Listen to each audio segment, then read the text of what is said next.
Thanks for downloading this episode from Teachers Talk Radio. You can find the full schedule and listen back to all our shows at ttradio.org. Enjoy the podcast. This show is brought to you in partnership with John Catt Educational, publishing professional development books and resources to support great teaching and learning in schools around the world. Have you checked out their latest releases? Use the code JCTTR2324 for 20% off your order. Don't miss out.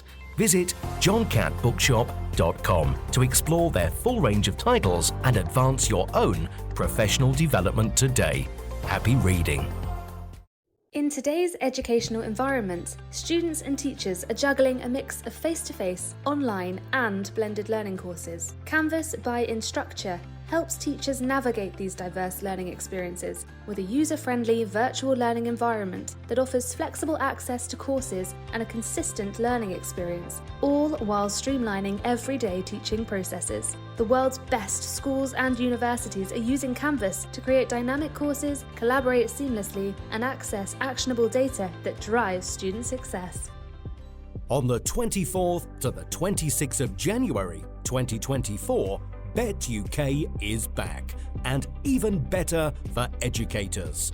New for 2024, Table Talks empowers educators to collaborate openly and connect deeply with like-minded individuals in the education space, as well as tech user labs, the brilliant new tutorials and working groups at Bet, where technology users will learn how to get more out of their institution's tech from the top education technology experts in the world. Whatever your goal, you'll find it at Bet 2024. Educators go free. Get your tickets today at www.uk.betshow.com/visitor-registration.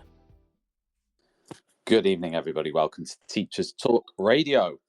In a second, I'm just going to introduce Yasmin, your host for this evening. Just before I do that, a big shout out to John Catt Education, who sponsor all of our shows at the moment. It's fantastic to work with them once again. Thanks to John Catt for the 20% discount off all books at johncattbookshop.com. Just use the code JCTTR2324 and you can get yourself 20% off. Going to hand over to Yasmin now. Hey Tom, thank you so much. Hello. Good evening, everybody, and welcome to this episode of Teachers Talk Radio. I thought I'd do today's show on children missing from education. I can definitely say, as a teacher and as somebody responsible and involved in safeguarding, and just, knowing so many teachers, I know that a big topic of conversation in a lot of inset days this year and generally across education has been about pupil attendance. It's all over the news. I saw a Guardian article from earlier this year which said that 1 in 5 pupils in England were persistently absent in the past school year. When I did my safeguarding training earlier this year, one of the key changes in the Keeping Children Safe in Education was the distinction between now children absent from education and children missing from education. So I thought it would be a good topic to discuss today. And I've got Bahja, who is going to be speaking today. Bahja was a head of year in North London for a very long time. And I'm sure Bahja will tell you more herself about the demographic and, the kind of context and area in which she was working in. But I think every teacher knows at least something about what inner city London's like, and the context and challenges that is, I wouldn't say unique to this area, but exists in this area. So Bahja, thank you so much for joining me today. I just wanted to ask if you could first talk about what your pastoral role was and what role you're in now. Hiya. So my pastoral was being head of year. So I had 2 cohort in my time. So I had 1 cohort from like year 10 to year 11 pre-COVID. They were the year 11s of 2020. And then I had 1 cohort from 9 to 11 who finished this August post-COVID. And I've left my job and now I've left mainstream and I've gone into special educational needs school, which has been a difference. So that's what I was doing before, and that's what I'm doing now. The first thing I actually want to ask you off the back of that, because it's not, I wouldn't say it's that common for teachers to leave mainstream and go into like alternative provisions and special schools and stuff. The first thing I kind of want to ask you is, do you off the bat, and I know there's a lot lower numbers in outside of mainstream, but do you notice a change or a difference in attendance rates when you compare mainstream and AP? Oh, AP obviously being short for alternative provision for anyone that isn't aware. attendance is a lot worse in alternative provision. I think with the type of students we have and the kind of struggles they have within, whether it's their needs, their trauma, or outside of school influences, you get a lot more of school refusers, or you get a lot more students who are unable to come in because of their trauma and their needs. So attendance is a lot worse, just because of the type of kids you've got at those kind of provisions. But I really want to explore that because it wasn't until I joined my PRU, the pupil referral unit that I'm in, just over a year ago, that I actually found out that I think the national attendance in AP is at about 50% at best. So like children are basically missing half of their schooling, or like they miss about half the days in a school year on average. And like I couldn't believe that, because in mainstream it's way high, like significantly higher. And like, that is something that's always kind of played in the back of my mind as to, why is that the case? And I know you just touched on it there, but I mean, I've definitely got my theories as to why I think it's like that. But is there anything, since you've transitioned recently, is there anything that you think is the big reason as to why some kids have 95% attendance, let's just say, in mainstream, and then go down to maybe 45 when they join AP? Do you know, I also think the kids currently, the kids that are at my school, they would be classified as the kids who wouldn't come into school at mainstream. So when I was in mainstream, my worst attendance students were dealing with, whether it was mental health to being involved in a wrong kind of crowd and being very vulnerable, or just not liking school at all. Now you get these kind of students in alternative provisions, and what I've noticed is students who actually have that kind of struggle, who had that struggle when they were in mainstream, because their attendance, some of them, their attendance was a lot worse in mainstream because they weren't getting the actual support that they needed. So I've noticed that where their attendance was a lot worse in the mainstream school, their attendance is not that much better, but it is a significant difference when they went to an alternative provision school.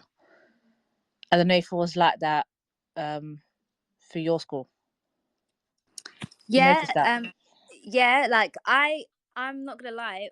I feel like, I mean, there's some stories I wanted to share today. Obviously, considering safeguarding and stuff, obviously I'm not gonna like say anything that can like identify a pupil or anything. But one thing I've noticed is when children are excluded, I feel like, and I'm not, like, I feel like I always make this clear, because when people hear that I work in the PRU, they automatically think that I'm like entirely against exclusions, which I'm not. Like, I definitely know that some exclusions have to happen, and I do think that schools are always kind of weighing the safety of weighing up the safety of an individual child against everyone else, and therefore there are many times that exclusions are necessary. So I wouldn't say that I'm against them. But one thing I definitely know from even before I was a teacher, and now even more so that I'm in a PRU, is how it is the shift in like a child's confidence when they're excluded. Like, I feel like a permanent exclusion is a huge form of rejection, and there are, irrespective of whether or not a child deserved it or did something to kind of earn that exclusion, one of the consequences is that their self-confidence and self-esteem massively plummets, because it is a really big rejection for a school to basically turn around and say, look, you can't go here anymore. And I feel like that vulnerability does really impact children and can sometimes make them like vulnerable to kind of looking for a sense of belonging. And because, like I feel like it's actually quite sad that when pupils go into alternative provisions, say like a PRU, after they've been permanently excluded, it is worth noting that a lot of the time they're now in a borough with many of the other, quote unquote, naughtiest or worst behaved children, or most challenging children, whatever you want to call it. Everyone says something different. And I feel like because a lot of children want to then fit in, or they're looking for a sense of belonging, become quite vulnerable to a lot of essentially quite bad things that they might not have done or might not have been exposed to had they still been in mainstream. And that's not saying that they should still stay in mainstream, but I do feel like it plays a really big hand, if that makes sense, Bahja. Yeah, I completely agree. I think, see, I have a hit and miss with PRUs, because sometimes when a child is about to get permanently excluded or get even put into a PRU for a short term, I feel like there's some students who are gonna get worse because they're like, well, you don't want me here. What's the point anymore? No other school, and especially when they're older. So a lot of the time, the likelihood of a year 10 who's been permanently excluded to get back into mainstream or have a chance of going back to another mainstream school is very, very low. So they're kind of like, well, nobody wants me. What is the point of this? And it's hard enough to convince them in mainstream that actually you need to care about your GCSEs, or we need to get you some qualifications. When they're in a PRU, it's like, well, no one cares about me. I'm just going to be the worst of the worst. Other alternative provisions, so the school that I'm currently at, it's for students with specifically EHCPs, and our school focuses on the SEMH, so social, emotional, and mental health.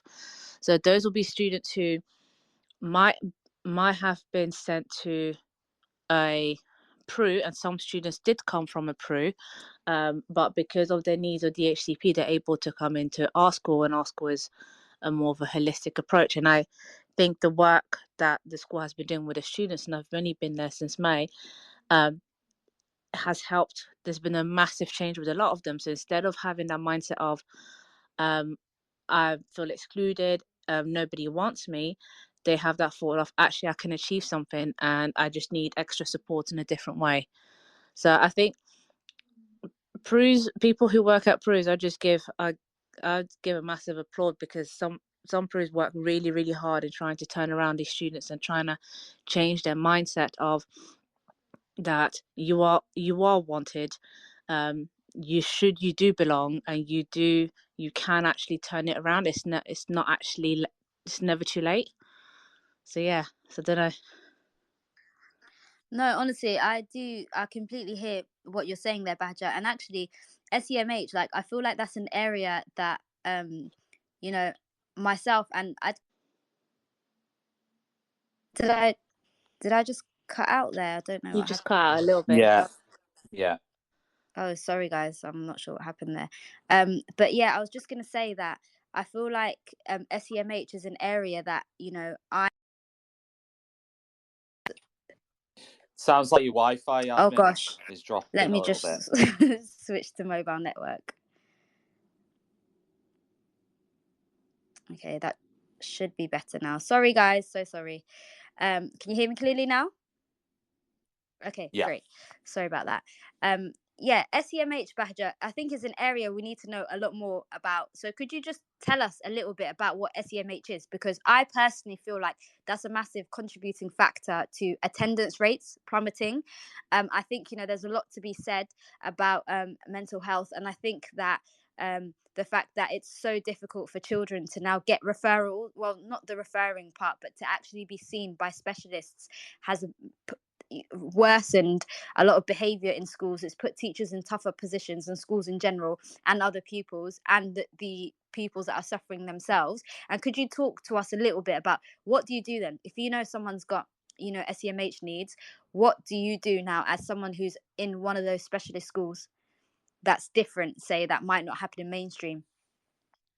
I think a lot of the time is we get a lot of training on understanding the cognitive loads and the way some of the students' brains might work. So a lot of the time we are looking at um, how much information can it take in, and sometimes when they are in a we call it dysregulated, which means they are very emotional, they're having outbursts, they're not ready to be learning, and we do things with so one thing to work with children is actually trying to understand the emotions they're feeling, and a lot of it is through zones of regulation. So a lot of the time students might not be able to say, I'm tired, I'm angry, I'm happy, I feel sad, I feel silly. So zones of regulation are specific colors. So I would say what zone you are. So for example, if they're happy, they'll be in a green zone. If they are in a blue zone, it can mean they're tired, they're sad, they're tired, sad, and other feelings. So they'll look at the list and they'll be able to state what feelings there are. If they are in a red zone, that means they're angry, or anxious. So using those colors help them understand what feelings they might be feeling and help us help them. So that's something that's very different to mainstream, because we don't have the time to do that in mainstream when you've got a class of 30. Another thing is lessons are a lot shorter, 45 minutes, and in between lessons we have things called brain breaks. On site there is a counselor, there are each classes have got TAs, some students have got a one-on-one, and we've also got mentors. So everything is there so that the students are able to get the support they need as well as get the skills that they need. So if the maths and English, the science, food tech, all of these subjects are now able to learn. So that's a complete different to a mainstream. It's more of a holistic approach. Even when they have outbursts, let's say they have a bad behavior, we have this place called a create space, which isn't it's not even an exclusion room. So they spend a bit of time in a create space where there's a mentor that works with them one-on-one and talks about how their behavior and their feelings led to this. And then once they've understood, they go back into classes. And it's a lot, I would say it's just a lot more targeted around understanding the reason for the behavior, and then working with the child. Whereas in mainstream, you'd give them, probably like send them out, then they'll get excluded, then they're in isolation, seclusion, and then it gets further up, and then maybe at some point they might get a referral to inclusion, and then there is a long waiting list with everything. And by the time we realize that the child might have some kind of needs, they might have been permanently excluded. See, I'm going to be a little bit of a devil's advocate here and just kind of ask then, does that then, if a child can have their needs met in a smaller provision, does that then mean that schools, well, not all schools are kind of fit for purpose? Like, would you say then that mainstream maybe sets up some children with needs to fail if, if they can go on to be perfectly fine when they're in another school? Like, is it fair that it's just the numbers? It basically, like, I know what you're saying, as in, because I'm in AP myself, like, obviously one of the biggest advantages I have that I never had in mainstream is having far smaller class sizes, and therefore it's so much more manageable to like really focus on an individual. But like, would you then say the fact that mainstream doesn't do that? I think so, definitely. And I think post lockdown, what schools and the government should have done is put more emphasis on the inclusion part of the school. Because back in my mainstream school, there was one counselor potentially for thousands of children, and then there might have been a few TAs because the TAs all got cut back. There was no kind of extra support in terms of the mental health or the needs of the students. So that meant that the teachers a lot were left on their own to deal with everything. And where you've got a class of 30 and no extra support and not the time to sort of fully understand what's going on with the children, as a teacher, you feel like you are failing them, but you can't fully do what you need to do without any extra support. So Go on. Sorry. yeah. Oh, sorry, Badger, I didn't mean to cut you off there. And I've got kind of another question, if I kind of flip it the other way. And do you think then it could also be said, just hearing what you're saying there, obviously that really resonates. I know that a lot of teachers can really relate to that feeling of, being completely helpless in a class of 30 where you've got children with needs, but there's absolutely nothing you could do because of the other children that are there. Would you then say that maybe other statutory services have really failed schools because it's left teachers and just staff in general in a position where they have to deal with needs that they might not necessarily be qualified for or never really get training for in initial teacher training? Like when I was training as a teacher, for example, I don't think I ever was trained in SEMH, and I still think a lot of teachers don't actually understand what it is. Like, could you say then also that schools have been failed? Oh, I would say 100%. All the it's like at the mid. It felt like it's particularly. I felt it a lot last year. It was like a blame game. It was, um, the school was struggling, asking for help. The external services would say, "Well, you're not doing enough for this, and we can't do this. You guys need to do this." And it was just like a kind of blame game, and the child was just left in the middle. And I think some external services and also local authorities need to be looking into at what they should be spending, what little money they have, or what they should be exploring or working with teachers instead of just dumping it all on teachers and basically telling us to just get on with it. That's what it feels like at the minute, to just get on with it. There's nothing else we can do.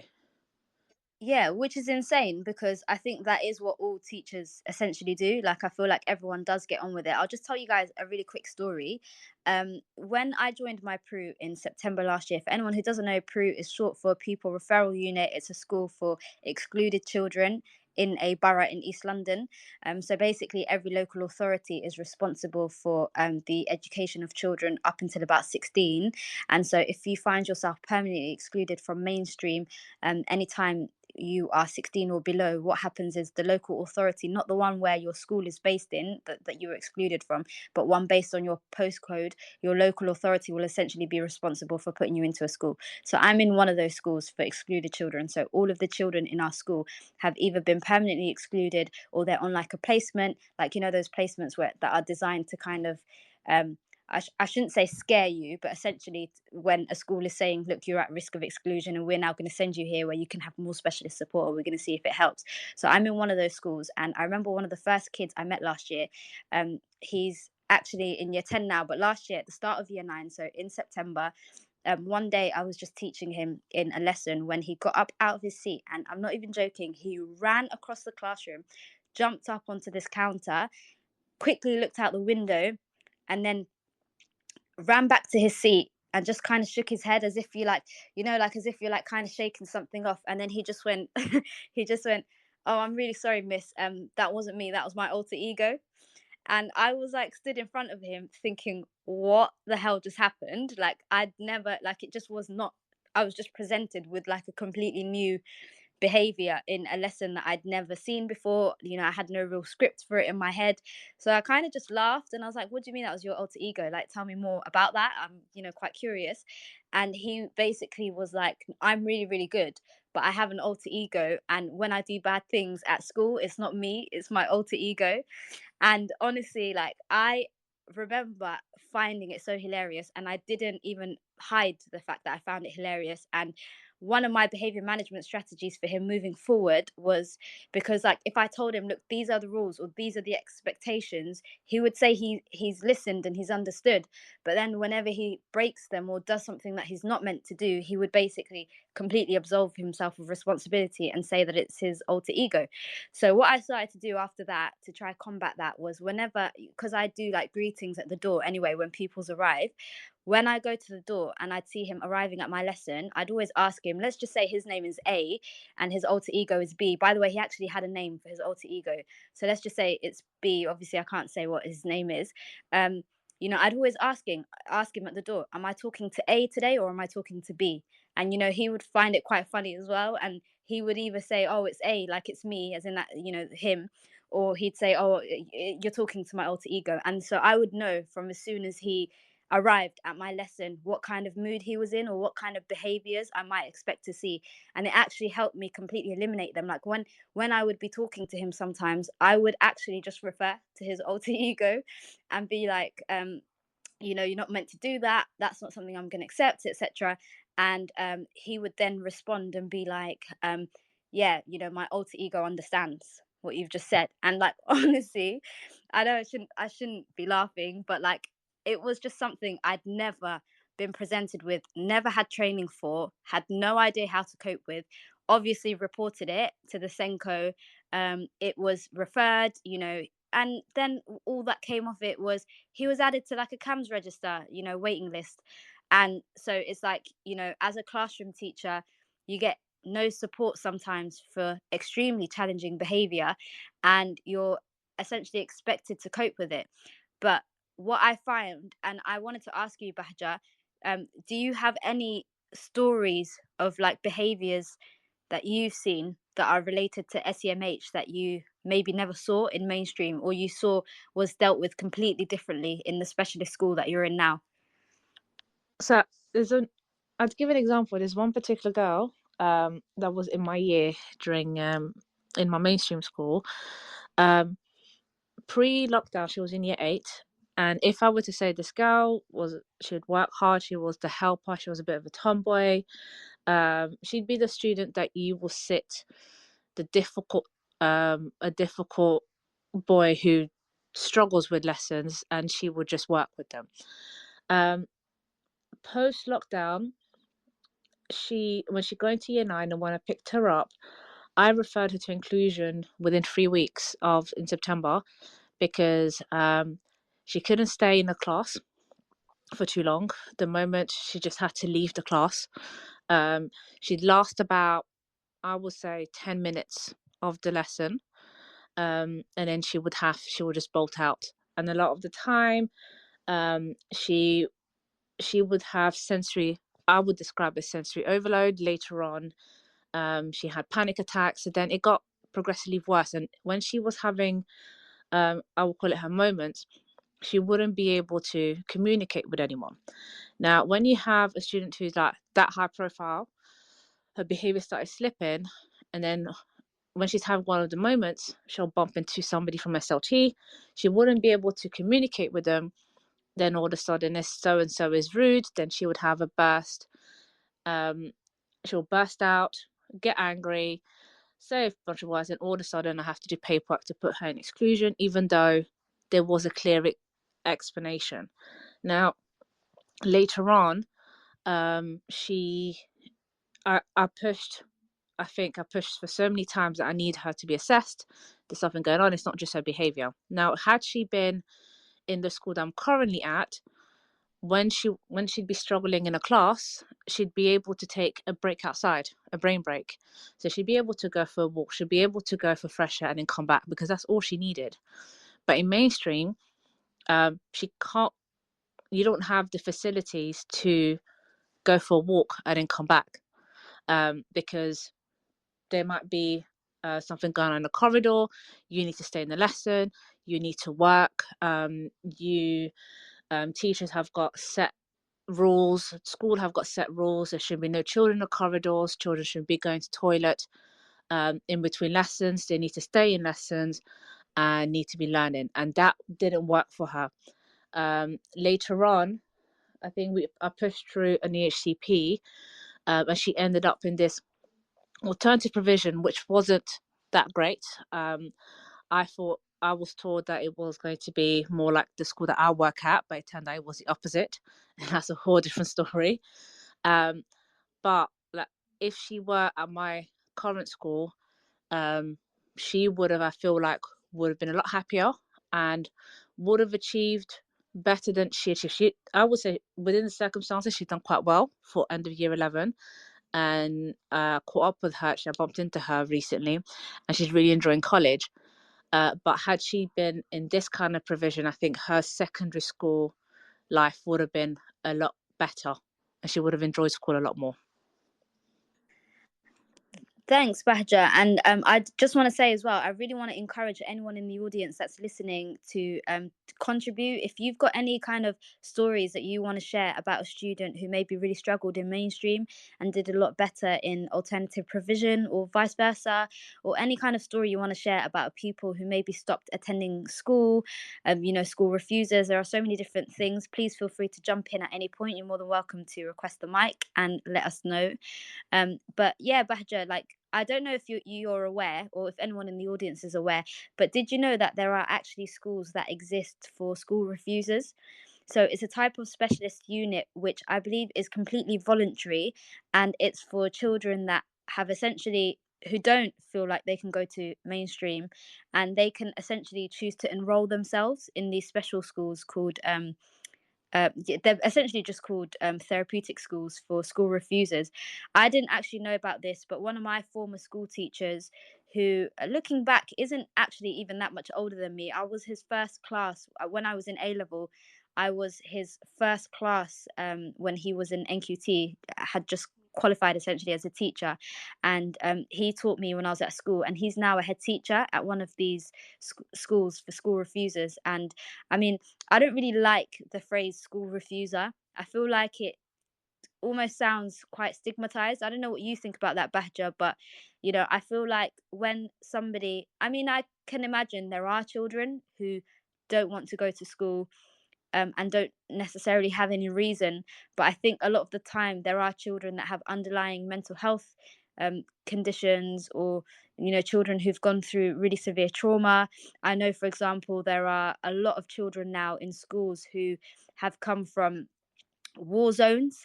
I think it's always been the case, but I think the numbers now are actually quite high, and I think a lot of them have trauma or don't like to be separated from their parents or their families because of the things that they've seen. And so I think there could be a better phrase than school refuser. I don't know what you think about that, Bahja. I actually know about this because one of my students in my year group actually attended one of those schools. She was an Indian admission in year 10, and I actually only met her, I will say, 3 times between year 10 year 11 before the exams. And it's hard, like the term school refusers, she wanted to come into school, but she couldn't because of her anxieties, her mental health. She just couldn't leave the house. And again, I'm going to keep saying lockdown, but it's something that came back from lockdown, where she'd been pretty much home for most of year 8 and year 9. Then all of a sudden, coming into a school in year 10, she just couldn't come into school.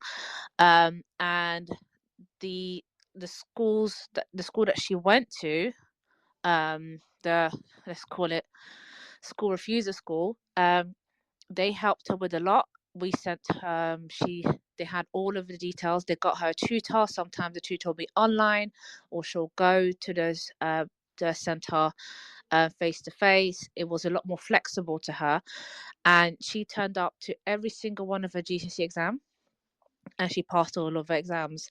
And those kind of schools are really important and do really great work. And I'm quite impressed.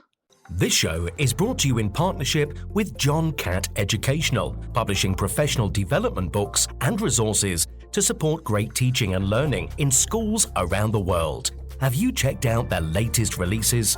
Use the code JCTTR2324 for 20% off your order. Don't miss out. Visit johncattbookshop.com to explore their full range of titles and advance your own professional development today. Happy reading. In today's educational environment, students and teachers are juggling a mix of face-to-face, online and blended learning courses. Canvas by Instructure helps teachers navigate these diverse learning experiences with a user-friendly virtual learning environment that offers flexible access to courses and a consistent learning experience, all while streamlining everyday teaching processes. The world's best schools and universities are using Canvas to create dynamic courses, collaborate seamlessly, and access actionable data that drives student success. On the 24th to the 26th of January 2024, Bet UK is back, and even better for educators. New for 2024, Table Talks empowers educators to collaborate openly and connect deeply with like-minded individuals in the education space, as well as tech user labs, the brilliant new tutorials, and working groups at BET, where technology users will learn how to get more out of their institution's tech from the top education technology experts in the world. Whatever your goal, you'll find it at BET 2024. Educators go free. Get your tickets today at www.uk.betshow.com/visitor-registration. No, thank you, Bahja. Honestly, it's really nice to hear that. And I want to ask if anyone in the audience knew any school refusers or knows of anyone who just simply didn't want to go to school. COVID is referred to a lot as a term. I never wanted to go to school, but I was sort of, pushed in that direction by my parents, who just sort of got me out of bed, gave me a good old sort of nudge towards the icy cold exterior of the house. And were like, go and catch the bus, Tom. Could you tell us though, why, Tom, did you not want to go to school? Just natural sort of, not what it was. Warm in the house, it was cold outside. I knew I'd have to do things in school that I didn't necessarily want to do, i.e. sit and read stuff, look at a board, listen to a teacher, learn subjects that I wasn't necessarily as interested in as other subjects, and just the cold and the sort of the interactions with other people in the school I was in. There was, you're going back to the sort of 1997 in Birkenhead. I was talking about this actually the other day to someone, randomly enough. But some of the stuff that it was quite a hostile environment at times, is what I'm saying, between peers. So yeah, it's all of that really. And sometimes I just didn't feel like it because I couldn't be bothered. And not one time did my parents allow me to sort of ever not go. They were just like, no, you're going. Oh, you've got the snivels, you're going. Oh, you don't want to go, you're going. Like that was it. There was no like. In fact, I remember one story where I was doing this like after school club that I'd said I'll do it, and then I went to it and I didn't want to do it. Desperately didn't want to do it. And this was an after school club. It wasn't even school. And there was one time I got the bus home, which was a solid hour to get home from school to my house. And I walked through the door, and my mum was like, "What are you doing here? You're supposed to be at the after school club. You better get the bus all the way back." So I did. Oh wow. And then I had to walk in to this after school club with 10 minutes left. Oh. So, and it was like it was just like, oh my God. So yeah. So there you go. Yeah, no, that is, you know what, Tom, I think what you're saying is definitely really common for a lot of children. So do you then hold the view that a lot of children just don't want to go to school because it's just kind of a normal kind of like teenage phase and not necessarily a serious reason? Yeah, I mean, I'm not discounting necessarily of course that, I mean, if you go back to the 90s, there would have been, it was the almost the other extreme. It was where someone who did have a genuine issue or reason may have ended up going to school or having to, I don't know, having to engage. But yes, generally, I think that, yes, I'm of the view that there is a, I don't know whether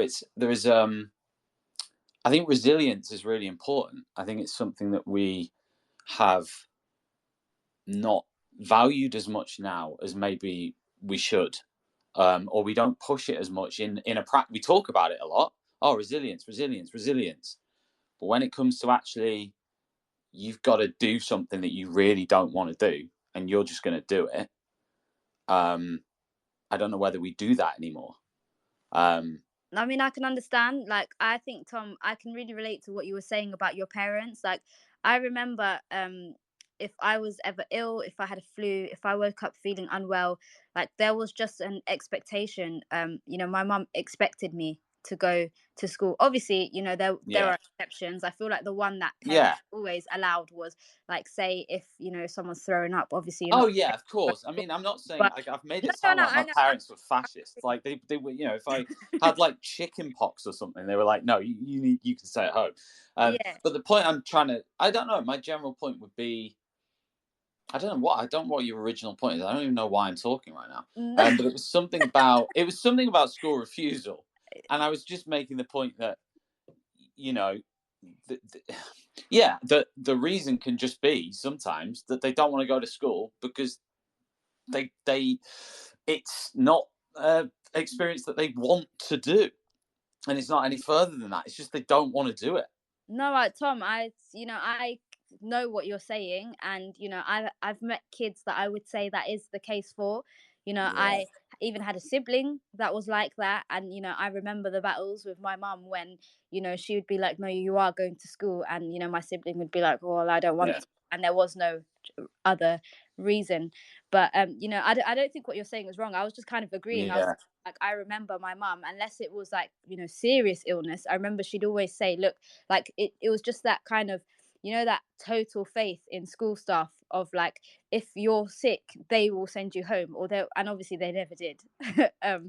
You'd go to the medical room and you'd get given like a biscuit or like a glass of Yeah. water Yeah. Yeah. go back to lessons and stuff. But like I know what you're saying, and I think the opinion that you hold is a common one, in all honesty. And I feel like I'm going to end up jumping across topics now, and if anyone wants to jump in at any point, feel free to. But I think, Tom, it reminds me of the second part of this that I wanted to eventually move on to, which was like, why not just in EduTwitter but in education in general, like why is there such a divide in opinion in, like, say, how schools should run, or the things that are impacting children. So like a really good example that I could give is, I spent a lot of last weekend just kind of reading through tweets because there was this massive kind of like debate on the timeline, which was triggered by someone, a consultant, posting a video of silent corridors of a secondary school in Hackney.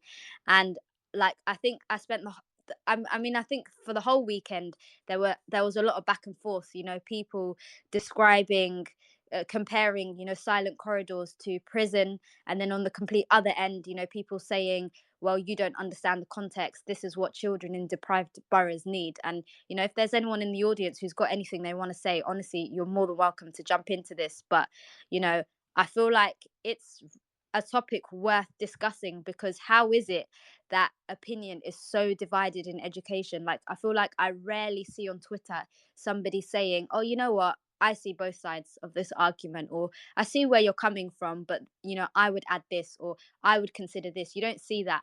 It's two ends of the spectrum. Like, I saw the person who posted that video was getting quite abusive replies where people were saying, I'm going to report you to social services because of silent corridors, or this teacher needs their children taken away from them.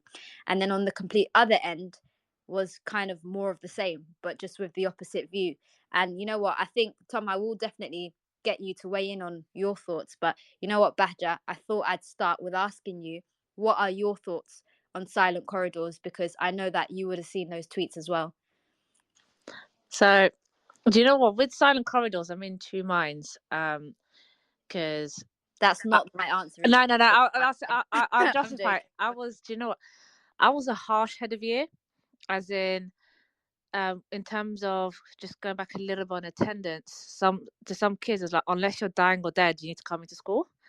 That was the vibe that I was on. With silent corridors, I can understand. Oh, it's nice to have a silent corridor. It's the kids are going through, but at the same time, kids are not robots.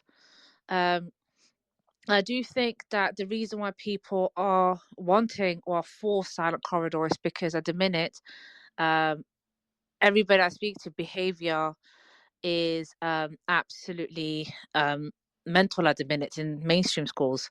I will say mainstream schools because the school I'm at, the behavior is actually quite nice, and I think it's because there's a lot less children.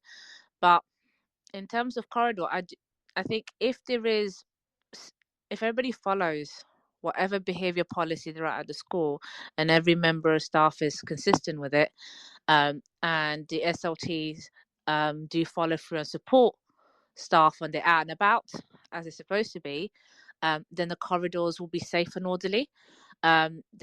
Then you wouldn't need children to be completely silent. We shouldn't be teaching them to be completely silent, because in real life, you're not going to go from one office to the other in complete silence. When you go on the tube or when you're traveling, it's not going to be.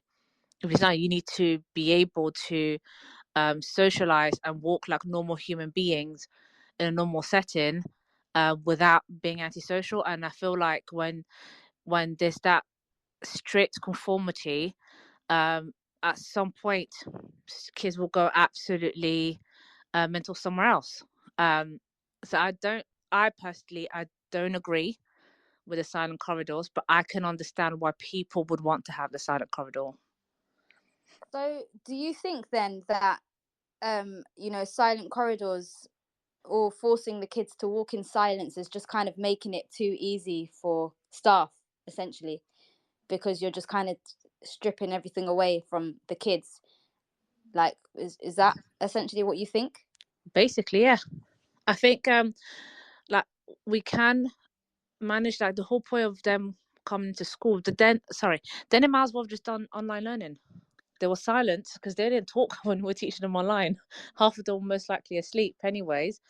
The whole point of changing classes and walking around is part of the social needs of being in a school. They should be able to talk about what they were learning before, or they're not allowed to talk in class, have a little conversation on the way to lesson.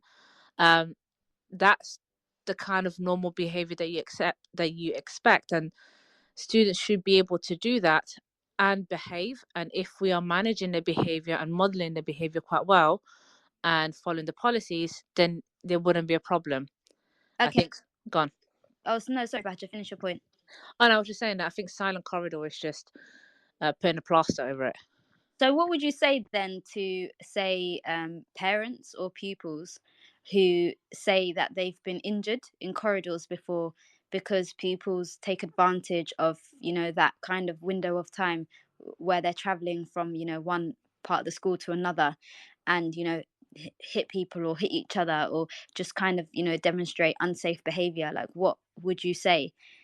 I think those kind of incidences wouldn't happen if members of staff or present. So like my all school, like my mainstream school, we had the 1 foot in, 1 foot out policy in between lesson changeover. So every single member of staff could see what was going on in a corridor, and there is a rota in which the pastoral team would be in specific corridors during lesson changeover, which meant that changeover went smoothly.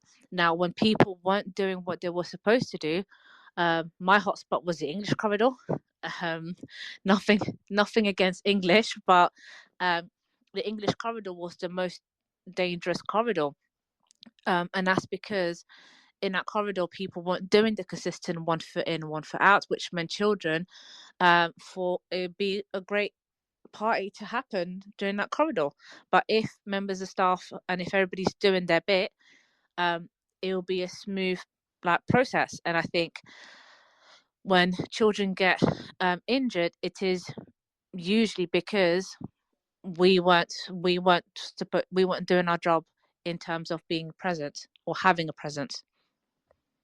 I see what you're saying. I kind of want to explore this idea that silent corridors kind of takes away from children being prepared for, the quote unquote real world. Like, you referred to earlier, they wouldn't have to do that if they're walking through a train station, I think you said. Yeah.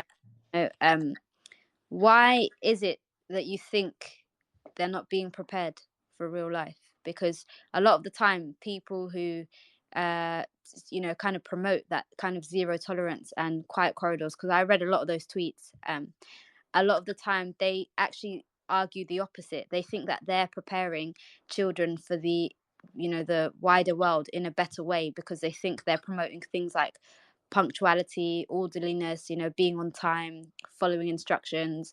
And even though it wouldn't be the same in a workplace, there are people that essentially argue that they think it's for the best. What would you say to that? I mean, you can teach punctuality and following instructions, but not and not having a silent corridor, because you can do both, because you're expected to get to your lesson on time, and if you don't get to your lesson on time, there is a sanction. You follow instructions because you're supposed to go to your next lesson, or you're supposed to wear, don't know, have your blazer, or there's a specific routine, so you are following that instruction. So we are still teaching that, but by it being complete silence, it just nowhere in the world is completely silent, like nowhere in there on the bus. And I feel like where they're repressed, if they're not able to express them in or communicate within the corridor, we're not expected to do that in the classroom, then there might be worse behavior in the playground or just after school, because they have repressed everything, or any kind of emotions or any kind of discussions or anything like that. And I feel like that will come out in some kind of way. Okay, and one of the big arguments that I saw on Twitter when I was reading all those tweets last week about silent corridors was that, by ensuring the children come into the building in silence and, file to their lessons and stuff, it maximizes learning time, to like quote what I saw on Twitter. There were, people saying that it maximizes learning time and, it improves classroom behavior because it essentially facilitates children walking into lessons in silence from the very start, and therefore improving or kind of giving teacher a support, classroom teachers support with behavior management, because it's kind of consistently enforced around the whole school. So, what are your thoughts on that? Do you think that silent corridors helps teachers in the classroom? I think, yeah, silent corridors would help teachers in the classroom, but it wouldn't help, for example, a neurodivergent child. A neurotypical child might be able to stay silent the entire time and be fine, whereas a neurodivergent child wouldn't, and then they would get sanctioned, and then they'll get sanctioned, and then that child will end up in one of the alternative provisions. So I think, in a grand scheme, is good if you are just focusing on neurotypical, because a child can do that.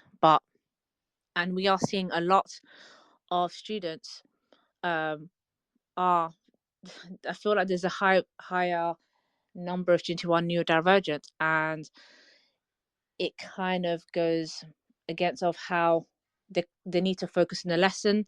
They are masking in the lesson and trying their best in the lesson, and having those little breaks in between lesson time or lesson changeover might help them to further regulate themselves in the next lesson, because they've been masking the entire time.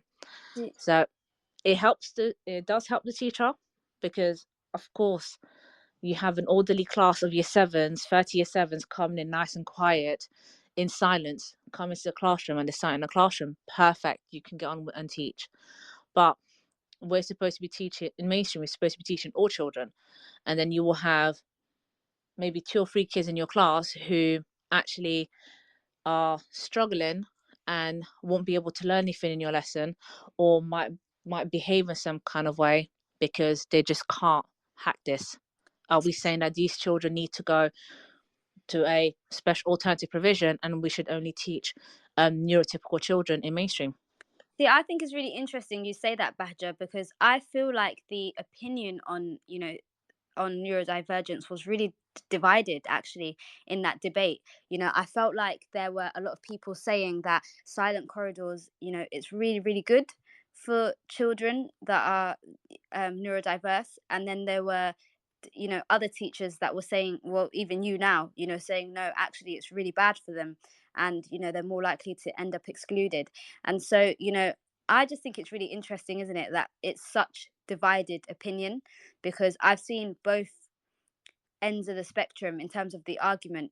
And, I mean, I just found that particular aspect of on neurodivergence, and like there was a lot on SEND, people saying, what about children with SEND, on both sides.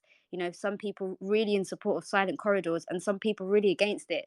So, I feel like it's hard to judge I without. think it's because Yeah. you've got some neurodivergent children who easily have sensory overload, and you've got some who need to have that break where they can just outburst, and it's kind of like finding the sweet middle where you have. I think we should have calm corridors, in which the noise level. I mean, you're walking the corridors. The amount of times I used to say indoor voices, where you have a nice, calm, orderly corridor, which is calm enough for the students who easily have sensory overload, and it is not too quiet for the students who need to be able to have that break or have that kind of freedom to be able to talk or to be able to speak, to have those conversations or walk or be a little bit loud, not silent. So I think having the calm corridor helps both. And students who do get sensory overload, a lot of the time these students are given a 5-minute early pass to be able to get to the lesson 5 minutes early. Yeah, I mean, I see what you're saying. I can see James, Bren, anyone in the audience, if there's anyone who wants to contribute anything, you're more than welcome to at any point. I would love to hear the perspective of different teachers. I'm just kind of being a devil's advocate here and trying to cover a lot of the opinions that I saw floating around on Twitter. I don't really understand how it descended into the kind of chaos that it did, because ultimately I feel like all teachers are coming from the same place, which is, creating what they deem the best environment for children. So I do sometimes think, I mean, I found it a little bit ironic that, it was a really big debate on behavior, and I also felt like teachers weren't behaving themselves on Twitter. So, I found that a little bit funny. And before I go over to you, James, I just want to really quickly remind everybody that this show is brought to you in partnership with John Catt Educational, publishing professional development books and resources to support great teaching and learning in schools around the world. Have you checked out their latest releases? You can use code JCTTR2324 for 20% off your order, and don't miss out. Visit johncattbookshop.com to explore their full range of titles and advance your own professional development today. James, over to you.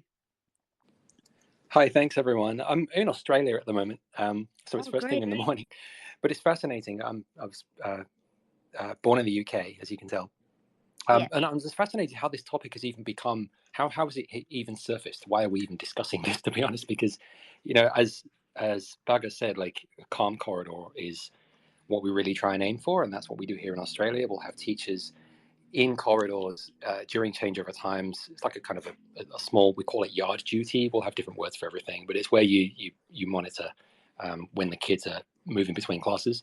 But I think possibly another reason we don't really have this conversation here is because our schools are a lot more outdoors than in the UK. The weather's hotter, and a lot of these corridors, as you would have in the UK, are actually outdoors. So you're walking from building to building a lot more than you are within a building. We don't really have like one giant teaching class, like one building full of classrooms so much with corridors in it. Most of our schools are like little tiny buildings scattered around with lots of space in between outdoors. So the noise and the crowdedness is not so much of a problem. But yeah, I do find it fascinating how polarized this is, and how long has this been a question that people have been wondering. Yeah, no, honestly, James, thank you. It's really good to know. It's always nice to compare, schools to maybe other countries, because I agree. Like, why did it become such a big topic? I think that, I mean, that school in particular was in Hackney. So I'm in an adjacent borough to Hackney. I'm in a borough called Waltham Forest.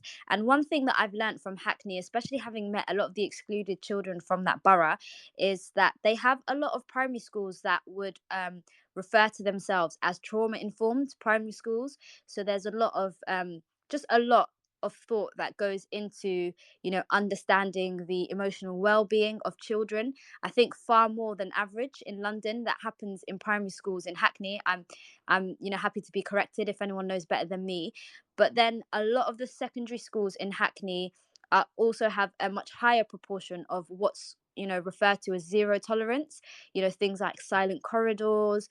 And I think, I mean, I saw somebody recently post exclusion statistics, and what jumped out at me, and I guess everyone who probably saw it on Twitter, was that the jump. And I think actually it might have been Hackney Borough, where the statistics were from, but I think the jump in exclusions between year 6 and year 7, so like suspensions, I don't think it was permanent exclusions, was like really, really high, like significantly high. And it was just something I found really interesting. And James, I agree with you. Like, where has this argument come from? I do feel like, and if anyone else wants to jump in, like Tom, you might have something you want to share as well, but I do feel like a lot of it comes from since schools have academized, I think there's a lot of there's so many different people who kind of think that they know what the best way to run a school is. And I don't necessarily disagree. Like, I don't actually really have a problem with academization. I think that if a group of staff want to come together and they want to run a school in a way that they see as successful or think works for their local context and demographic, then fine. I don't really have a problem with that per se. But I do sometimes think, does academization kind of contribute to these really big differences in opinion? But what I kind of struggle with is, why does it cause so many spats on the internet? Like, it's a public forum, and sometimes I do find it a little bit weird how things kind of descend into just quite bad. And I'm sure, like Bahja, I'm sure you've seen it, I'm sure a lot of the people in the audience have seen it. I just think it's a little bit crazy, the level to which arguments can get to on these topics, especially considering that they're discussions around behavior. I think it's just Edu Twitter is kind of like an extension of the staff room. And I remember back in mainstream, as a head of year, I used to avoid the staff room because all I would get is complaints. You'd come in to just make a coffee, and then so and so did this and so did that. And I think there was a difference between like, there was a disconnect between teachers who are dealing with student behavior on a frontline. So I will call it frontline teachers, like all the teaching staff, and then you had the pastoral in the middle, and then you had SLT. And I think there was a disconnect between SLT and staff, and I think teachers are just asking or even begging for extra support because the behavior in schools are getting a lot worse. The behaviors in the corridors are getting a lot worse, but the people above are not seen enough, or the children don't particularly care anymore about the people above. In my case, it felt like I was always the bad cop, so I had to be everywhere and anywhere, but I couldn't be physically. I had to be teaching as well. So I think that's the arguments, and it's coming from, I think, just the sheer frustration of what's going on in schools. Yeah, you had your hand up, James. Was there something you wanted to add? Yeah, it's been fascinating to listen to this. I think probably I could conclude that it comes down to just the differences in environment.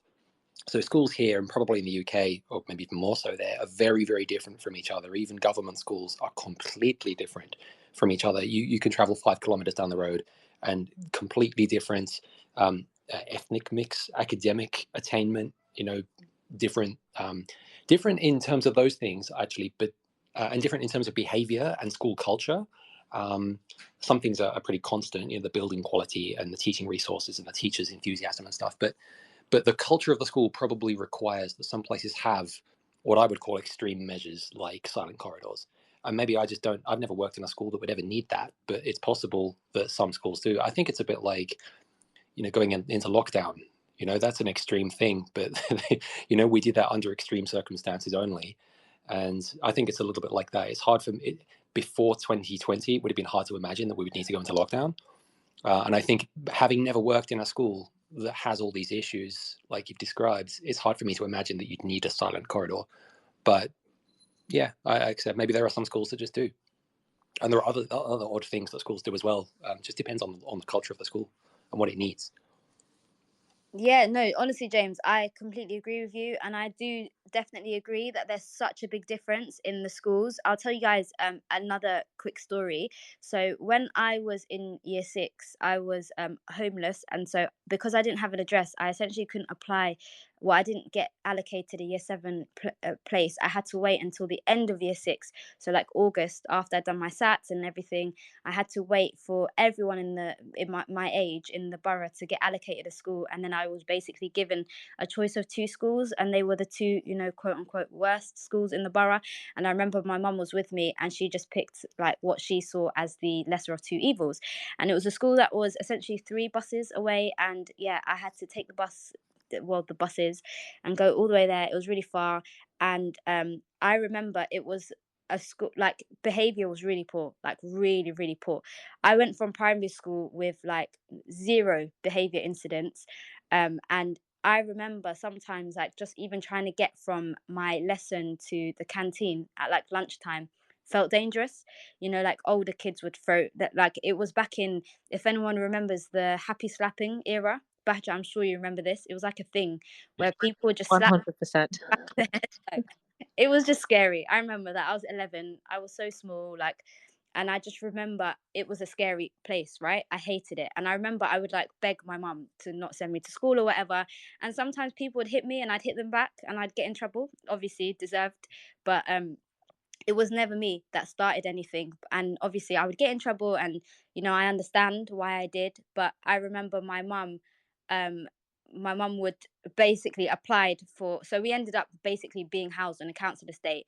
And my mum moved us well, she applied for another school for me, and I just so happened the estate that I moved on to was next to the best school in the borough. So it was like an outstanding school, oversubscribed, always had loads of applications. The head teacher was knighted, just that kind of school. And I got accepted for year 8, and I just stayed in that school without incident. Like I just fit in from the start. It was a zero tolerance school. Um, but it was fine for me because I never had any behavior issues anyway. So like it was fine. And I never had problems down the corridor. I mean, I had other issues with the fact that it was zero tolerance, but it had nothing to do with behavior. And I stayed there without event until year 13, where I then, went to uni on a scholarship. And like I just remember during that, it's not something I actually think about that much, but when I saw that zero tolerance and silent corridors argument, it kind of made me think of that time where I understand why some schools do it. Like I personally wouldn't um really want to be in a school that has silent corridors. I don't think it's good for children. However, I do understand, like I'll never really criticize a school for prioritizing physical safety. Like I'm just a teacher who thinks that there are other types of safety that are really important as well, like children's emotional and psychological safety and things like that. And I think as Bahja was saying earlier, I think it is good for children's development for them to be able to talk and to learn moderation. I think moderation is a really big thing that children learn through these interpersonal interactions that they have in those little critical windows, whether it's between lessons or at lunchtime, and that kind of peer-to-peer interaction, and knowing when to be quiet and when to not be, etc. I think is really important to teach them, and I don't think having silent corridors essentially teaches that. However, a combination of my past experiences and also just kind of growing up in London, I do understand why some schools have zero tolerance. But one thing I just kind of want to put to the audience, if anyone wants to contribute, is I do sometimes feel like children from poor backgrounds are put down in a way that they shouldn't be.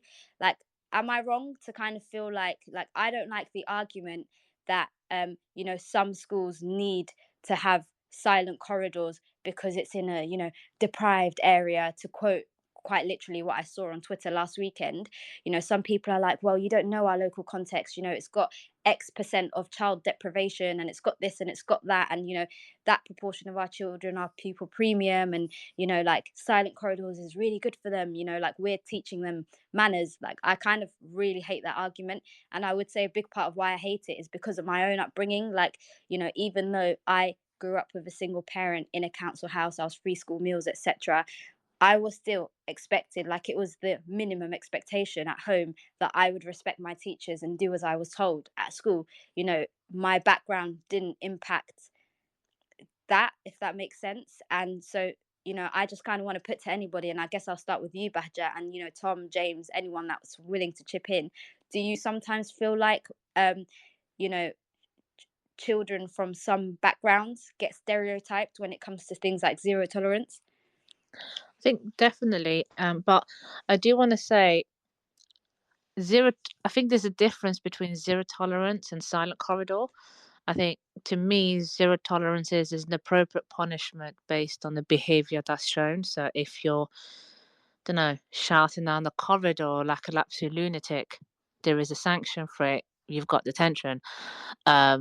If you're acting dangerously, there's a sanction. So I think zero tolerance to me means that there's an appropriate punishment based on the behavior you are placing. But whereas silent corridor is just, you just complete silenced, no talking, and I don't agree with that completely. But I do think, I think it's, I don't know, I'm going to use the word, I think it's just disgusting when people say kids from poor backgrounds need to have, um, are we need to have the silent corridor, because in my head I'm thinking like, oh, we're just preparing them for prison.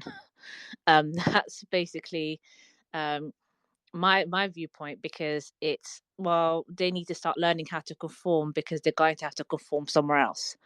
I don't think where I do think there's a lot more challenges in the private area, and I do think less children are diagnosed with the needs that they need, or they don't get the support. They don't get the support at home. There's a lot more trauma, and that's where I completely agree with, like you said, the primary schools in Hackney that are getting trauma informed training. My mainstream school and my current school, I had training twice on trauma informed teaching and how to work with students. And I think all schools should be trauma informed. So I think making the link of children in deprived areas or schools in deprived areas need to have silent corridors, because that is the only way we can deal with them. It's just completely wrong. I see, honestly, I see what you're saying, Bahja, and, you know, as I said, I'm trying to be devil's advocate and try, you know, draw as much out of you as I can in terms of your views on this, because, you know, I want to kind of cover or capture all of the views I saw on silent corridors. But I want to ask, why do you think it's preparing children for prisons? I mean, like, I just remember a lot of the times working with my year 11s last year, particularly my very naughty year 11s last year, the complaints I used to get, our school is like prison. And I was like, no, it's an institution, it's got rules, it's got policies. But walking in silence, you're already in schools, you're already told when to have your break, when you're going to have your lessons, when to come into school, what you're going to wear, what you're going to learn, when you can talk, when you can eat. And now we're going to add of you can't talk in a corridor, you can't run too fast. It's just too much conformity. And I feel like for some students, it would just put in, to me, it just feels more like a prison than a school. It's not an education setting, and that's what we're preparing them for if we go through the very draconian way of complete silence in a corridor. Interesting. I'm going to hand over to Brent. Welcome. Well, great topic. I saw that Twitter sort of spat, and it's interesting because my first reaction was to look at the corridor of the school like that, and I think my comment was you could land an airplane in that corridor, nice big wide corridor, and I thought to myself, do you really need to have a silent corridor, which is obviously in a really good building? Now, I've helped reclaim our corridors after COVID, so we'd had lots of issues. The corridors get very boisterous, kids got out of sync. We got the high-vis jackets on, we policed the corridors, and we calmed things down. And the thing is, I would prefer a calm and a friendly corridor, because I myself would struggle in a silent corridor, because I walk down the corridor, I talk to my colleagues in the corridor. Brent, you struggle at any point with silence. Like, you wouldn't. What are you talking about? Like, literally, you cannot shut up whatever anyone says. I love that. But that's true, though. But that's what schools should be, the interactions. We want kids to be communicating. We Mate, want... if I had a school of yous, I would literally introduce silent corridor straight away, mate. Straight away, without hesitation. You know what I love about you is you're just like my old teachers, just telling me to shut up. But the problem with that is it's stunting and lobotomizing our kids. We want our kids to be friendly, and I've taught at school for 20 years, and one of the first things that people remark about our school, it isn't a working class area. I've got some of the most deprived areas of Derbyshire and deindustrialized, left behind communities. I've got some of my best kids are actually from some of the worst backgrounds, and some of our working class kids have actually got superb manners because they've been brought up to respect people. But we have to work hard with those children to instill within them a certain culture and an ethos and a way of doing things.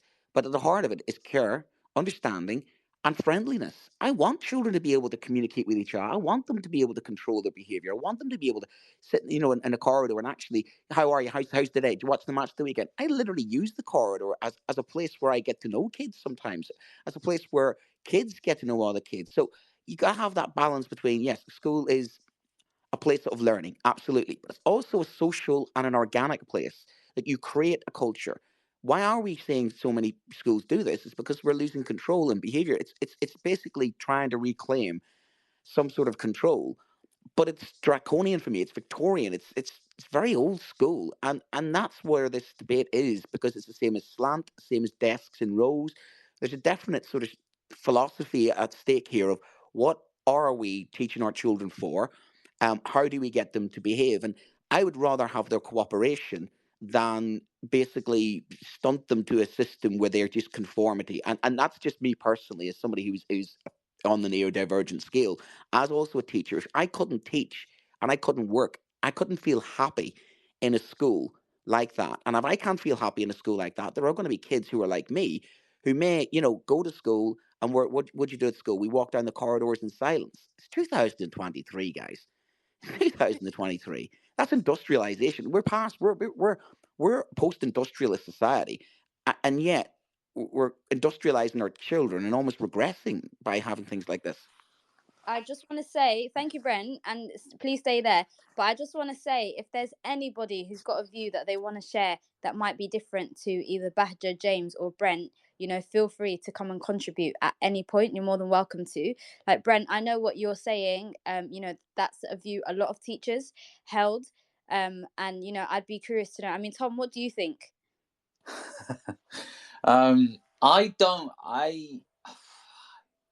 don't really have a view on. The thing is, with a lot of these things, it's contextual. If you are in a large mainstream secondary school, and I have worked in one like this, where in between lessons there are groups of, big year 11s marauding around, sort of pushing past members of staff, or running, or charging round, or going to the toilet areas together and vaping, or whatever it is, or shouting or screaming or swearing, all these different things.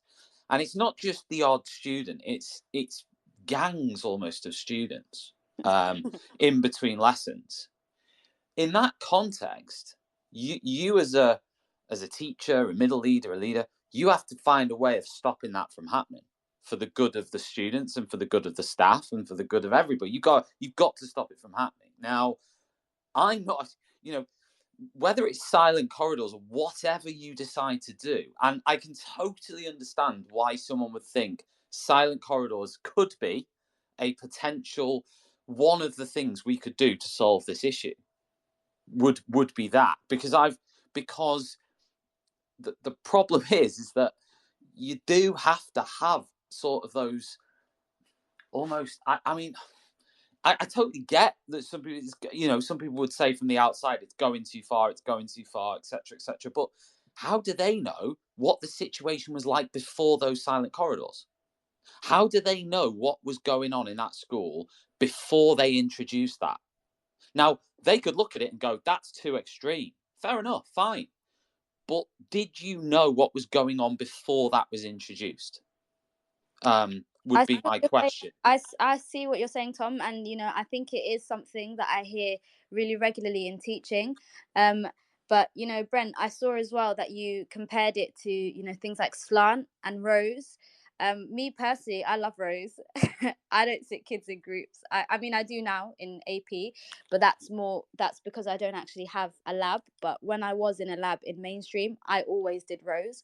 And, you know, I've seen people on Twitter say that's really draconian, and it's, you know, it's awful to treat children like that. And, you know, I actually felt like I was helping them learn by doing that. So, you know, I think it's really interesting how different opinions are. Bahja, I can see that your hand. Oh, Brent, were you going to say something? I see you've come off mute. Yeah. Go ahead. The thing is, I'm a strict person. I'm a bit old school. The kids would say that I'm one of the strictest teachers in school, but you can't. As the point was earlier on, you can't overdo it. You've got to have the balance. It's getting the Goldilocks porridge right. You want controlled and measured corridors which are friendly, corridors which are business-like. But at the same time, you know, corridors which are safe. I've had staff members who were injured in the corridors, and I had to speak to the head teacher about doing, you know, kids working on the left-hand side. You know, we've got the people in high vis vests, but we have calmed it down. We've returned our students to a kind of pre-pandemic level, and in fact, that's helped the behaviour in classroom because we're getting kids calmer in the corridors. They're coming into the lessons calmer. But as the lesson starts, as they come in, I stand at the door and I greet the children on the corridor as they come into my class. And I start my class with an interaction with the children. Then they settle down, then they get on with the work. And it is important to have interactions with students. It is important to have a relationship with students.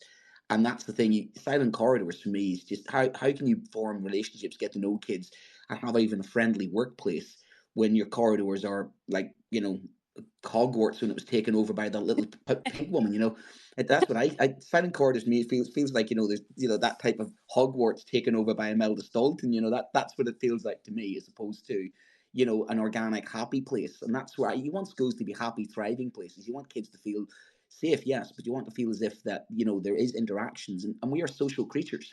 Human beings are social, kids are social creatures. So I just think that it's not where I would want to work. I get why people do it, but I think it's people, I think, in a moral sense, feel very strongly about it because they themselves would feel like I would feel like that's such a horrible thing.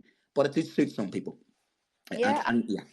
Yeah, I see. Thanks, Brent. I do see what you're saying. Like, I also wouldn't want to work in a school that's got silent corridors. However, I don't think I'm against it in the same way that a lot of teachers are. Like, I feel like if it's what a school thinks works for them, then I think it works for them. I agree with you, Brent, in that I think there are better ways. But the one thing I do want to ask is, does silent corridors mean that you don't have relationships? Because, you know, I feel like you can still have incredible relationships with pupils despite silent corridors. So, you know, I'd love your thoughts and anyone else's thoughts on that, and then I'll move over to you, Bahja. I think it helps. I think you're right. You can have other ways of having relations, but it's those micro sort of interactions you get sometimes can give you a lot of information about the children, or even just smile. You know, I high five people. I'm one of those going down the corridors. I'm high fiving people and having chats with them. How was your weekend? And but that's me. I couldn't work in a place that wasn't a little bit. I'm gonna say it, a little bit of fun.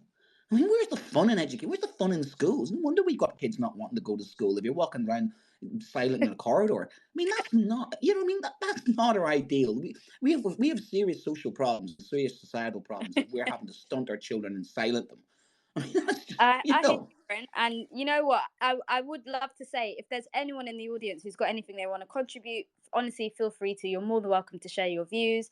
You know, I'd love to hear from as many people as possible. You know, Brent, I actually have a confession to make. I'll just see, you know, if I can fit this in quickly. But you know, slant, and you did mention this earlier as well, Brent. You know, slant is something that is very heavily criticized on EduTwitter, as you know, everyone knows.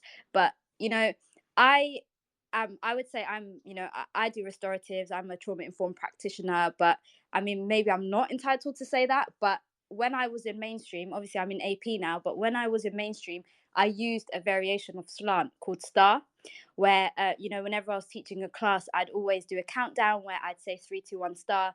And what I meant by that was, you know, I mean, I didn't make the abbreviations. It was actually a school policy, but, you know, it would be things like sit up, you know, track the speaker.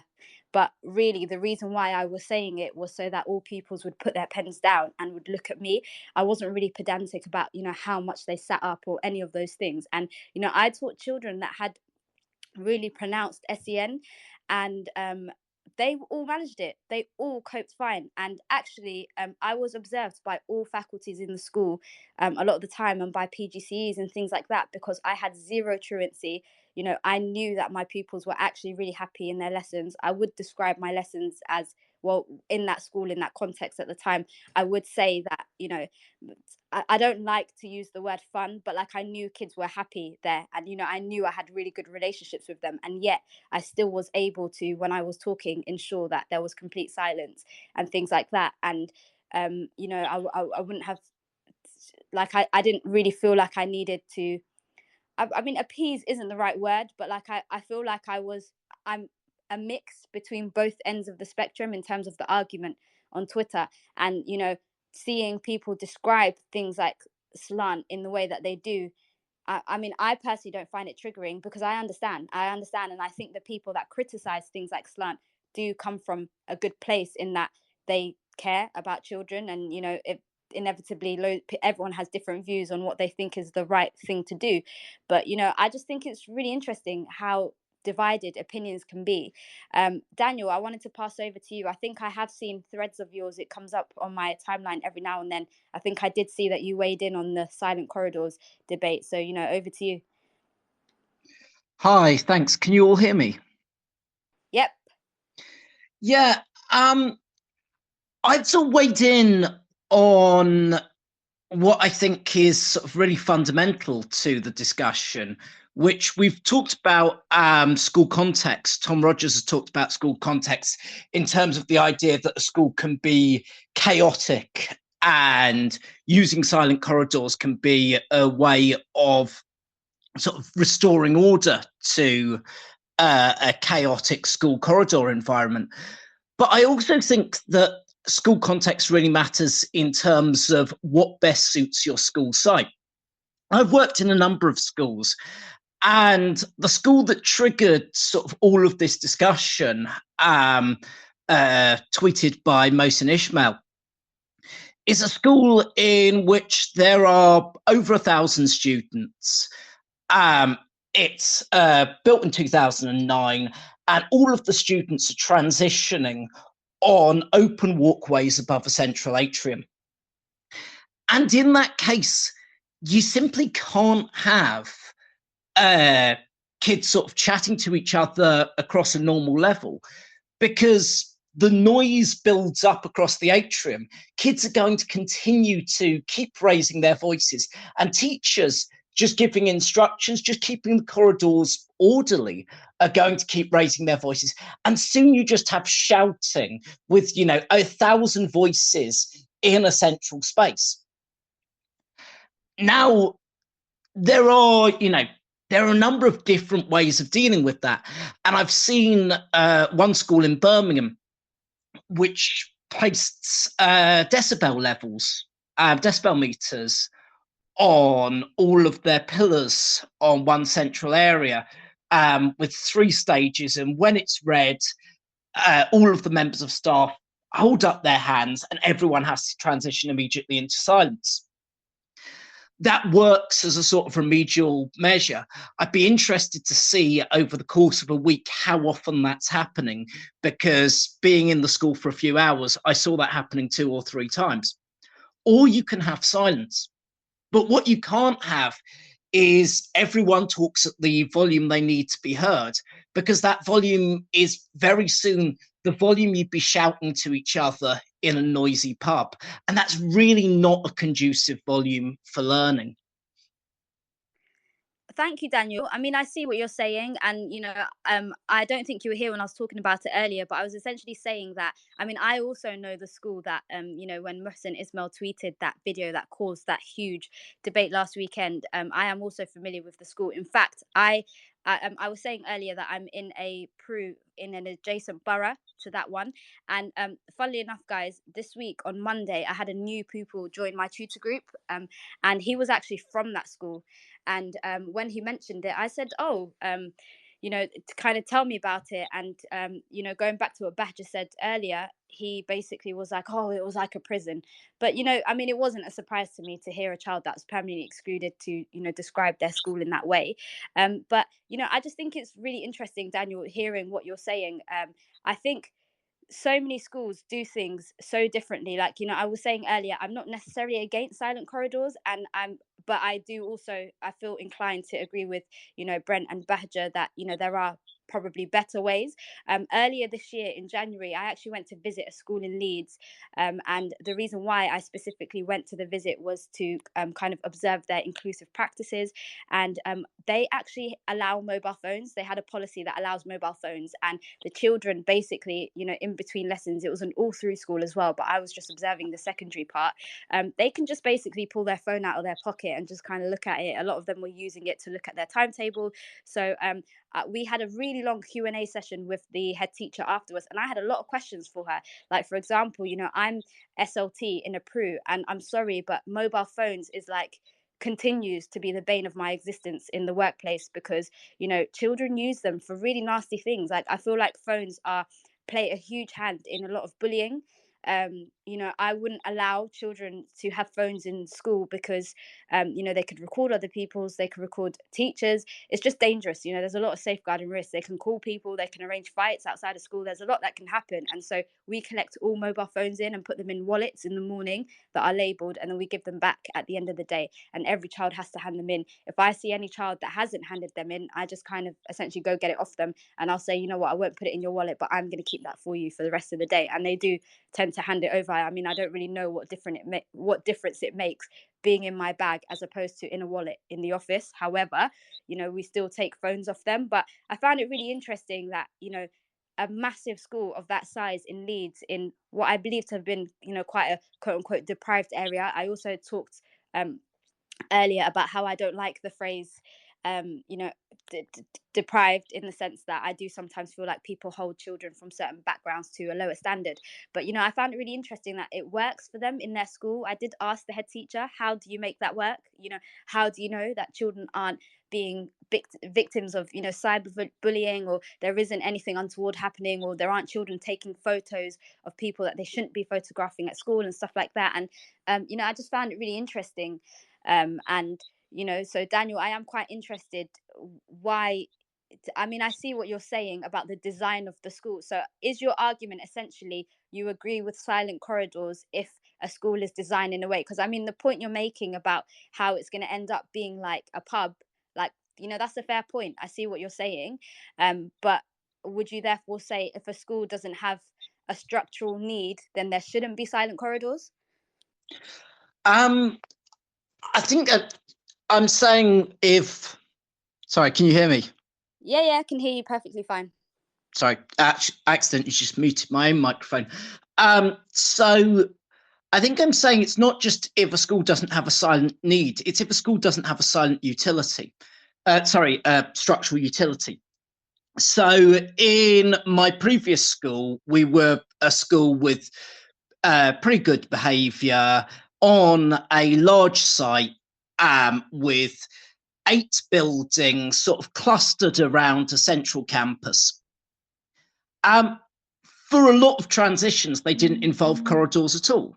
And if you're not involving corridors at all, if students are moving out in the open, then there's really no need for silence.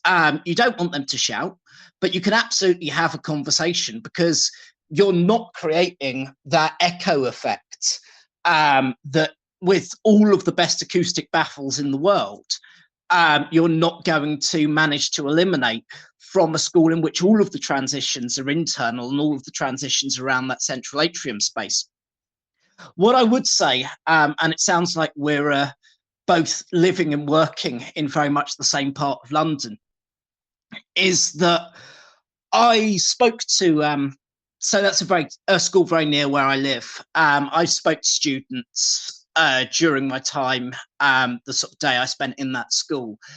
And all of the students I spoke to, both sort of walking around and chatting to students at break and at family lunch, seemed pretty happy with the school. There was, absolutely no one's going to argue the school isn't strict, but there was a sense that all of them had that they were valued by their teachers, all of the students I spoke to, and that they were receiving a good education.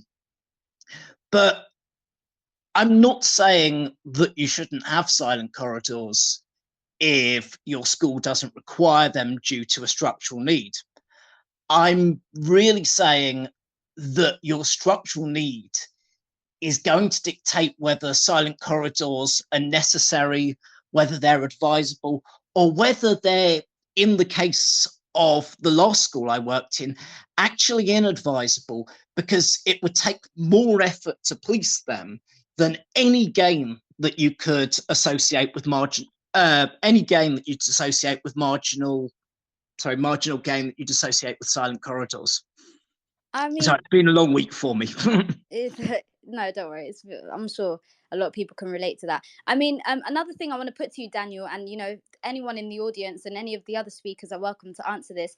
I saw somebody tweet something along the lines of, well, in independent schools or in private schools, they don't make children, walk around in silence. They don't have silent corridors. So, like, I kind of want to ask you guys, do you sometimes think then maybe the children in the state sector are controlled more than they should be? Personally, I went to a private school, and all of the sort of Liberty Hall ideas of private schools, I think, are entirely nonsense. My private school, so the year I got my GCSEs, it was the second highest performing in the country, and we had Saturday detentions. We didn't have silent corridors. However, we were hushed on corridors. We did have silent stairwells. We did have, walking to lessons in procession. For some of the transitions, I think it was only transitions in first and second form, which were year 7 and 8 in the state sector. But I think there's this belief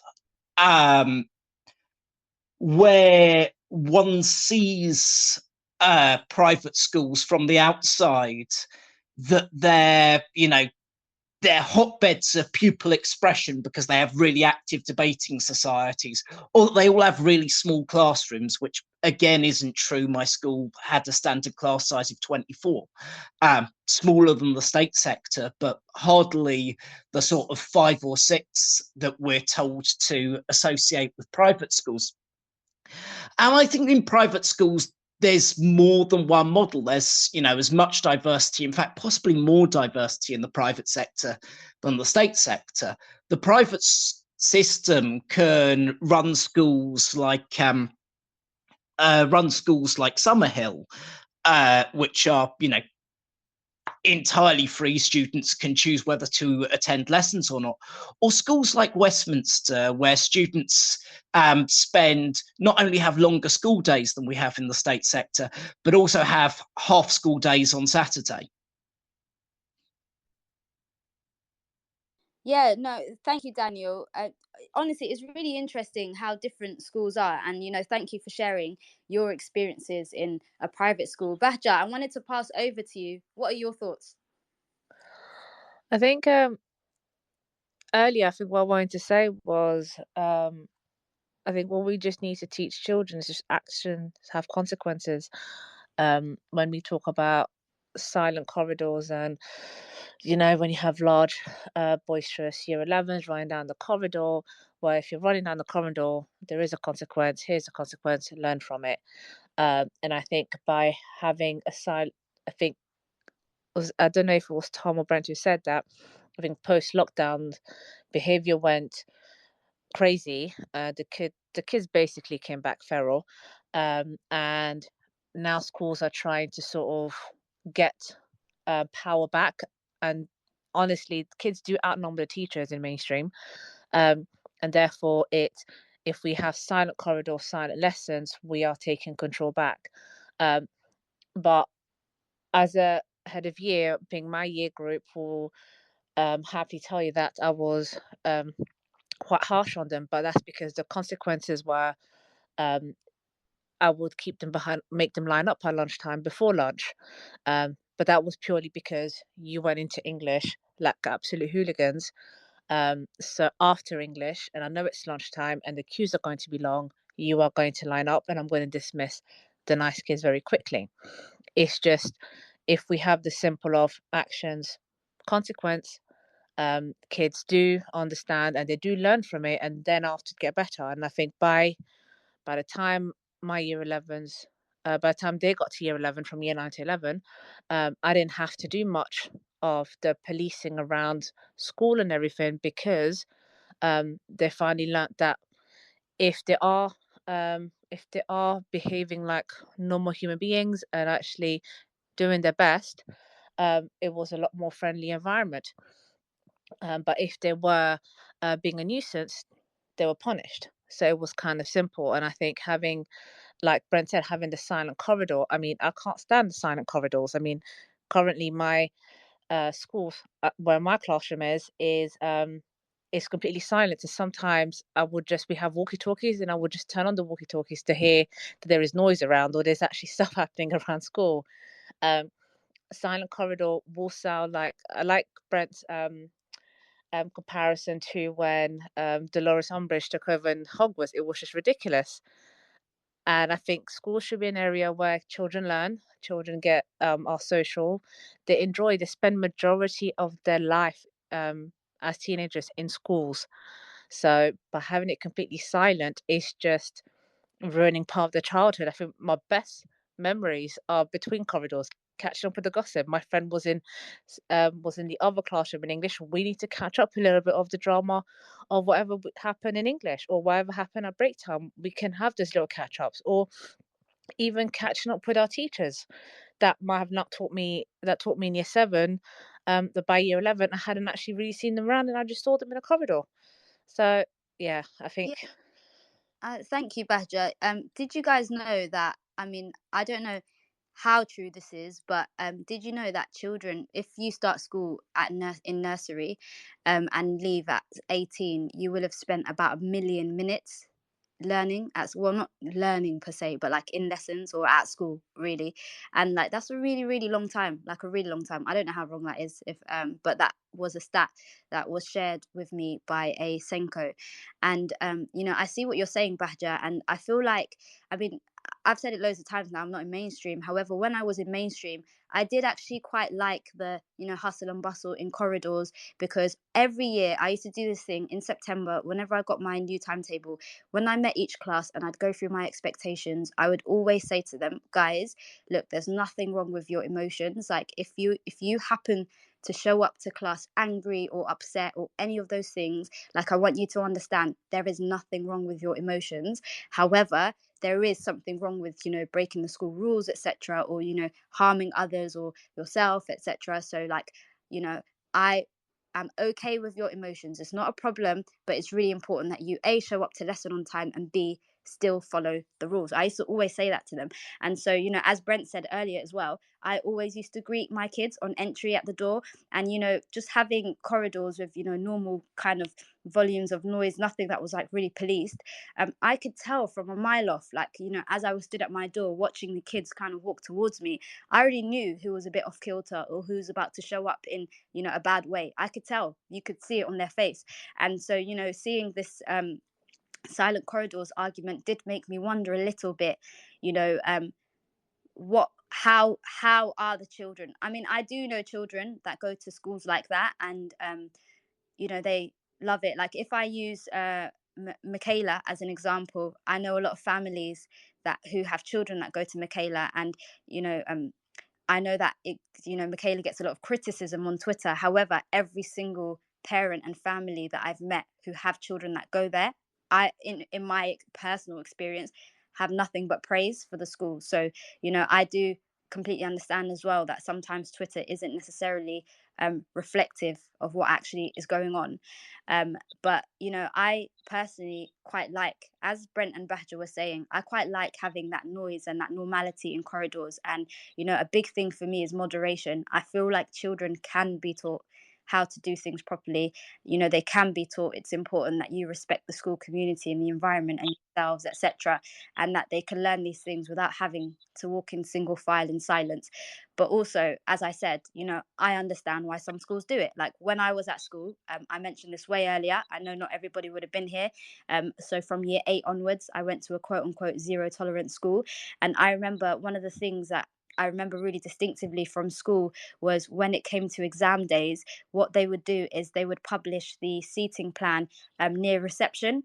And what we'd have to do was find our seat. So say, you know, your row B, seat 13, whatever, you need to find exactly where you are on that sheet. And then you need to go to the playground. And we had to recreate that seating plan amongst ourselves. There was 240 of us in our year group. We would figure it out. There were no markings on the ground, nothing.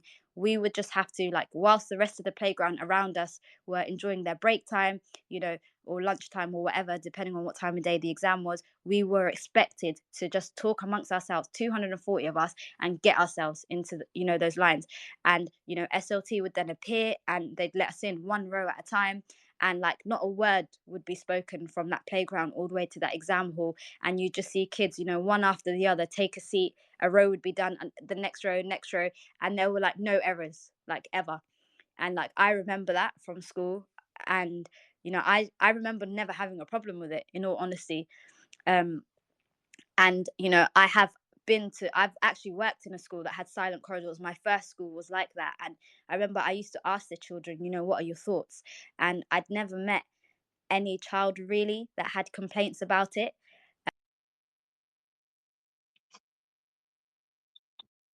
Children, you guys hear me? Am I cutting out? Yeah, very Oh, briefly. sorry, I'm getting a phone call. I think a lot of the time, children just kind of do what's expected of them at whatever school they're at. But you know, I just think it's so interesting that there's such divided opinion on what the right thing to do is. And you know, can it ever really be said that there is a right way?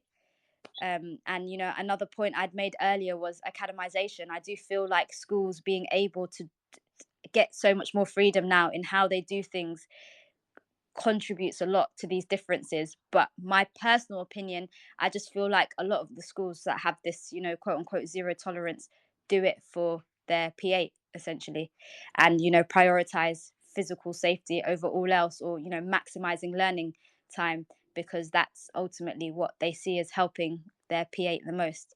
Daniel, I can see you're coming off mute. Is there anything you wanted to say? Yeah, I wanted to follow up on what Badger said earlier and what you've just said about Michaela. So Badger raised the point that corridors gave her an opportunity to catch up with teachers. But I'd sort of point out that that's not something that Mohsin's tweet in any way undermined. He said that, you know, the voices that you'd hear in that school's corridors were students interacting with teachers. And you've said you know, that every family, you know, who sends a child to Michaela is very happy with the experience.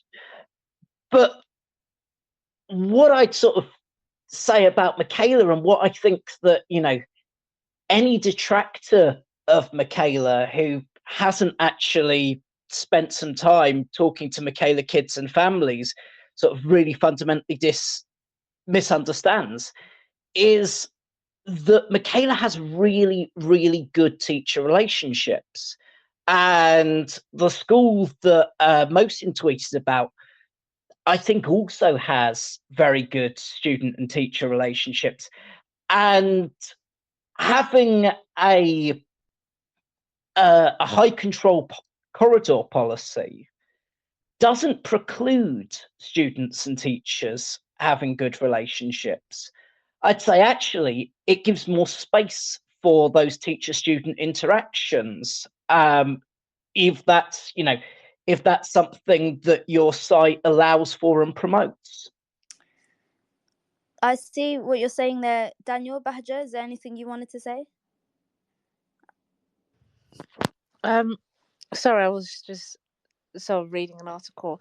I think with the corridors, and I understand what you said about the the voices and the loudness and the decibel, but I do honestly believe that if there is a high, or is there enough staff presence, if there is good behavior policy, that corridors can be calm and children can use indoor voices. I also think in terms from, if I put the pastoral and also safeguarding perspective, those moments of interaction, like Yasmin said, sometimes you'll notice differences in students, or in these kind of on structure time, that's when you might be able to pick up on certain things. Those kind of systems are important, but if policies are in place, if the staff present, the corridors can be calm. It's when staff are not present that corridors end up becoming very, very dangerous. And that's where all of these problems are kind of happening. The Michaela School, I don't really have much of an opinion on Michaela School. I just don't know how it works, and I just don't particularly understand. I think parents who send their children there, that's the type of school that they want, and they feel like their child will be fine at. And obviously, when you apply to school, you agree to their policies. So, yeah, I would love to visit the school, to be fair. Yeah, thank you, Bahja. I just want to remind everybody that this show is brought to you in partnership with John Catt Educational, publishing professional development books and resources to support great teaching and learning in schools around the world. Have you checked out their latest releases? Use code JCTTR2324 for 20% off your order. Don't miss out. You can visit johncattbookshop.com to explore their full range of titles and advance your own professional development today. I think it's really interesting. Honestly, that silent corridors debate for me was one where I just kind of couldn't believe a lot of what I was reading. I think for me, it's never lost on me. Like, I genuinely believe that every teacher has the best interests of children at heart. Like, I do believe that. And so when somebody strongly holds views, whether it's, I really support silent corridors because I think it's the right thing for my school, or someone else says, this is awful for, XYZ reasons, I always kind of have that belief that they're coming from a really good place. And so, like, I always feel like I respect the views of teachers on Twitter, but I feel like for me it's really ironic that whilst there's a huge debate on behavior and what the right way to kind of manage behavior is in a school, I kind of find it ironic that sometimes teachers themselves don't behave on Twitter when discussing behavior of pupils. And that's something that's kind of not lost on me. And I do sometimes wonder, do the pupils of some of the teachers who can kind of descend to what I would describe as abuse on Twitter, do their people see this? Do their schools know? Like, something I really wonder. And I'd love to do a show on it one day. Like, are there any teachers who have ever maybe been held accountable for what they post on Twitter in their actual schools? Because I think that's also a topic or a conversation that sometimes needs to be had. But ultimately for me, I think knowing, or believing rather, that teachers are always coming from a good place when they share their views on behavior management in schools, like I feel like it's always important to consider. And so for that reason, I will always consider and listen to every teacher's views, whatever they may be. And I really want to thank everybody for having listened today, for taking time out on a Friday night after, like, I find November so tiring, and I'm sure a lot of people can relate to that. But I really want to thank everybody for their contributions today. Tom, Bahja, Daniel, Brent, thank you all, and thank you to everybody in the audience as well that's been listening. I hope you found this insightful, and I will just let you know now as well, my next show, I'm actually really looking forward to it. It's going to be on the 8th of December. I'm interviewing a teacher who has just resigned from a PRU, and if I've ever heard crazy stories, and it's got nothing to do with the children, by the way, it's all related to just staff and the differences in the kind of staff that sometimes join peruse in comparisons to mainstream, but she's got some stories that are so unbelievable, and I'm really looking forward to interviewing her. So, you know, feel free to tune in, feel free to contribute. And once again, thank you so much to everybody that's listened, and I hope you all have a wonderful weekend. Thank you very much, everybody. Bye. You've been listening to Teachers Talk Radio. Tune in live and listen back at ttradio.org. We look forward to hearing from you next time on Teachers Talk Radio.